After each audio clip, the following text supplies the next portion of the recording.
والله العظيم محتار، والله العظيم محتار، وعايزك انت بس تفهمني كده.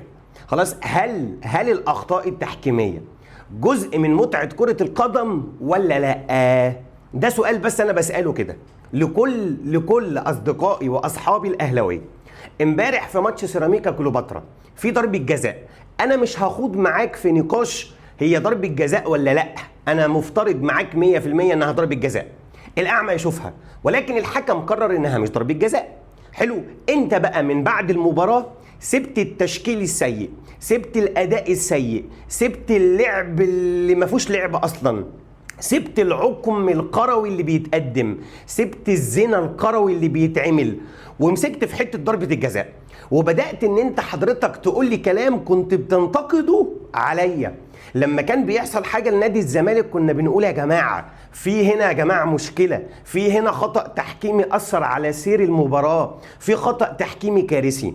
اول كلمه كنت بتقولها ايه؟ كنت بتقول لي اصلك انت مؤمن بنظريه المؤامره، او انت اصلا اخطاء التحكيم جزء من متعه كره القدم. طب يا سيدي الفاضل، اللي انت كنت بتقوله لي انا عايزك انت تعمل بيه بقى، انا عايزك انت تعتبر ان اخطاء التحكيم جزء من متعه كره القدم.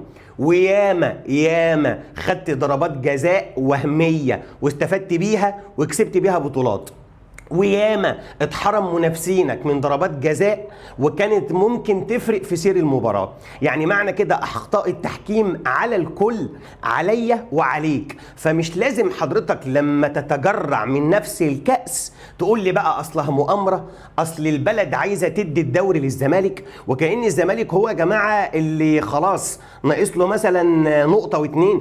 يا ابني الزمالك وبيراميدز نفس عدد النقاط مع فارق هدف واحد ولا هدفين، يعني الزمالك اصلا مش ضامن الدوري.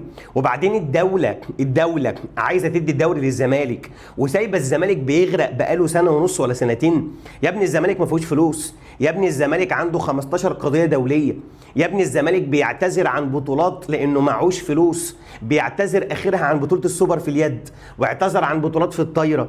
يا ابني الزمالك اتسحب منه ارض اكتوبر وكانت هي المتنفس الوحيد ليه.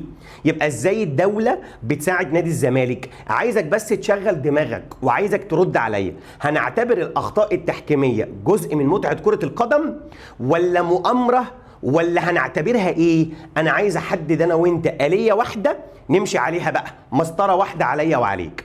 اتفقنا؟ يا رب ترد عليا.